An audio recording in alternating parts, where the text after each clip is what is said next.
여러분의 구독은 영상을 제작하는 데 큰 힘이 됩니다. 영상을 보시기 전에 구독과 좋아요 꼭 부탁드리겠습니다. 아울러 회원이 되시기를 원하시는 분들은 유튜브 채널 홈피 구독 옆에 있는 가입 버튼을 눌러주시기 바랍니다.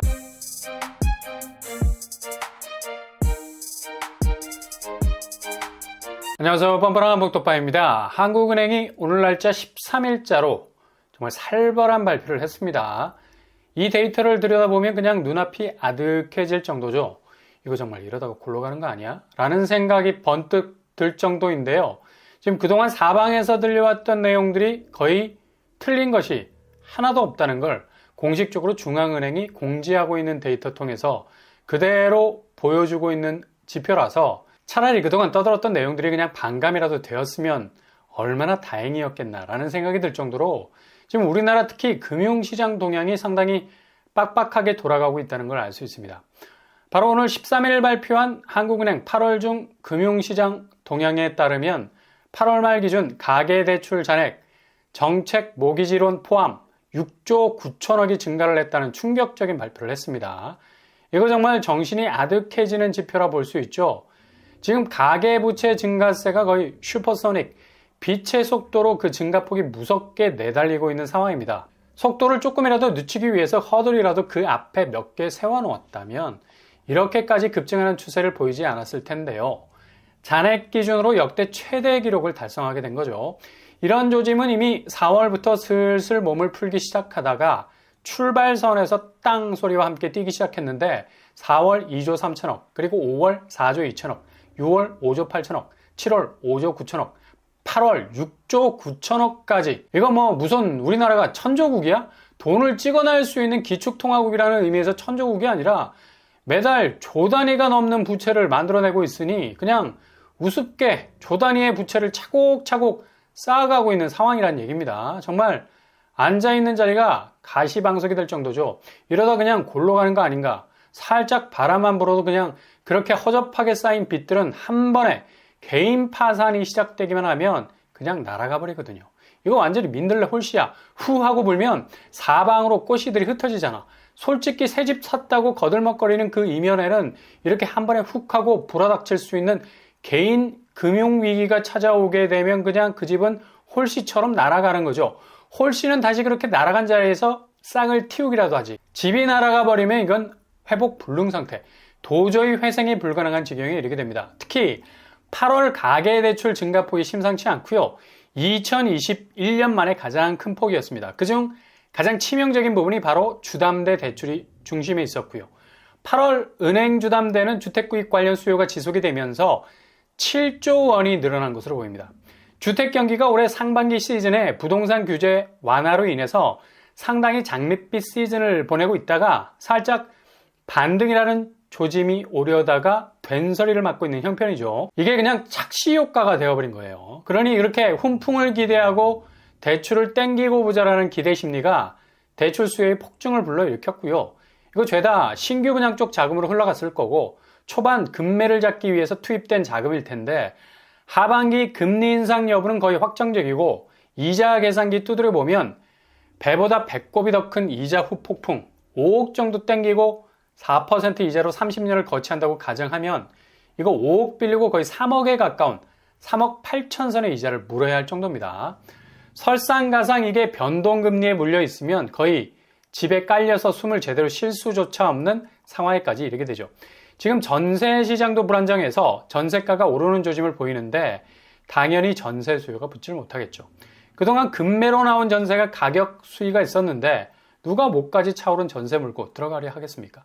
그냥 월세 살고 말지. 그리고 그렇게 착했던 전세 대출 금리도 오르기 시작하고 전세가 살짝 오르는 거 그리 오래가지 못합니다.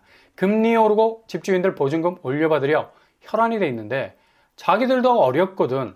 역전세도 걱정이 되고 이 판에 뭐 세입자 안전하게 돌려보내고 손실 막아보자고 전세를 매도로 돌리고 있어요. 전세 공급이 부족하게 될 텐데 이 시국에 전세 수요가 붙을 이유가 없잖아. 결국 전세자금 대출 감소세로 돌아서고 있고요. 지금 한국은행 오늘 발표한 게 심각한 건 이게 단지 은행만 포함된 게 아니란 거죠. 전 금융권 통틀어서 가계대출 증가세가 가파르다는 얘기고요. 전 금융권 가계대출은 6조 2천억이 증가한 상태인 걸 알 수 있죠. 일단 제2금융권은 부동산 PF라는 연결고리가 있으니 주담대 부분은 기존 시중은행이 더 증가할 수밖에 없는 거고요. 신용대출이 감소할 수밖에 없는 건 당연히 주담대 금리 억지로 찍어 눌렀으니까 이자로 후달리지 않을 수 있는 금융상품을 찾았던 거고, 당연하게 주담대가 압도적인 비율을 차지할 수밖에 없었던 거죠. 그리고 갈수록 태산인 건 기업 대출 잔액도 8조 2천억이 증가했다는 겁니다. 이게 기업 투자 자금으로 생산성이 더 높아지는 판로가 됐다면 모를까. 지금 우리나라 무역 수지가 악화일로를 걷고 있어요. 9월 들어서도 마이너스 16억 달러 적자를 기록한 건데, 이렇게 은행에서 빠져나간 돈이 기업 실적에선 빵꾸가 나고 있다는 얘기죠. 이것도 그냥 아찔한 함수 관계인 것으로 보이고요. 사정이 이러다 보니까 금융위원회에서는 특례보금자리로 목을 치기 시작했죠. 그냥 얘네들부터 정리 수순에 들어간 건데 엄청난 자격 요건 강화를 들고 나와서 상당히 후퇴하고 있는 중입니다. 결국 폭증하고 있는 주담대의 중심에 특례보금자리론이 자리를 틀고 있었다는 건데, 위기의 방아쇠를 당길 수 있는 충분한 리스크가 될 수 있다는 얘기죠. 그래서 실수요층에게만 집중하자는 입장인데, 이런 요건 맞추기가 어디 쉽겠습니까? 그리고 반백년, 50년 주담대 역시도 40년으로 제한이 됐고요. 이렇게 뒤로 물러서고 있는 대출 상품들은 그냥 정리 수순으로 간다 봐야죠. 사정이 이렇게 돌아가다 보니 당연히 집을 살려는 사람들 마음이 위축될 수밖에 없는 거예요. 매수 관망세, 한국부동산원에서도 89.0으로 2주 연속 내림세를 보이고 있는 거죠. 누가 이 시국에 집을 사려 하며, 누가 이 시국에 집값이 올라간다고 정말 간이 배 밖으로 나오지 않는 이상 당당하게 말할 수 있겠습니까? 이렇게 상승장을 외치는 소리는 그냥 스티브 잡소리라고 보면 됩니다.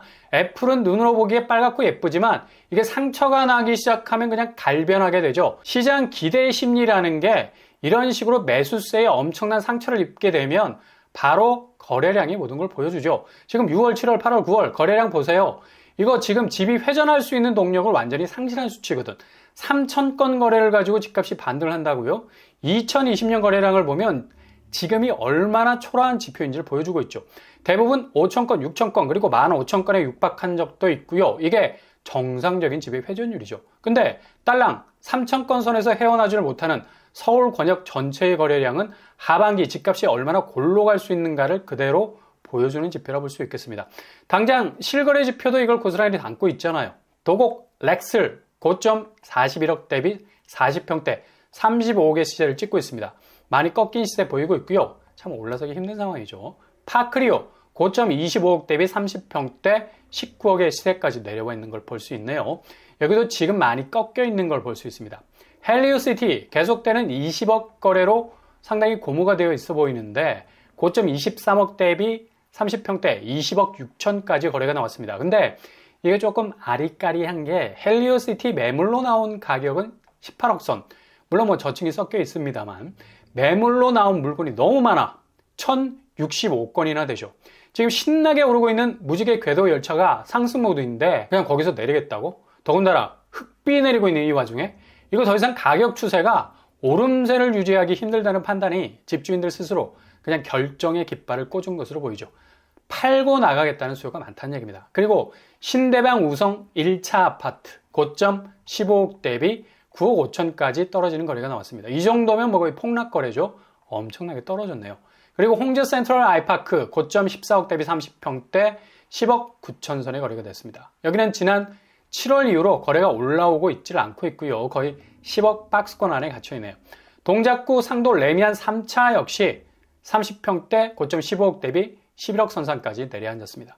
마포 쪽 도화현대 1차 30평대 고점 13억 대비 10억 선상까지 내려와 있네요. 이렇게 지금 집값 자체가 금융권의 가계대출 위기와 함께 부채에 물려있는 수요들이 금리 변동과 함께 고금리라는 타격을 입기 시작하면 그냥 하반기 집값은 갑작스런 낙폭을 보이면서 흔들릴 가능성 아주 높은 상태입니다. 오늘 한국은행이 공식적으로 데이터를 통해서 밝히지 않았습니까? 전혀 금리 인하 쪽으로 움직일 가능성 없고 할 수 없이 금리를 올려야 할 상황이 올 수도 있겠습니다. 그때는 정말 엄청난 시련의 고통이 집을 막무가내로 물고 들어간 분들에게는 시작이 될 수도 있겠습니다. 잘 지켜보시면서 타이밍 잡으실 수 있길 바랍니다.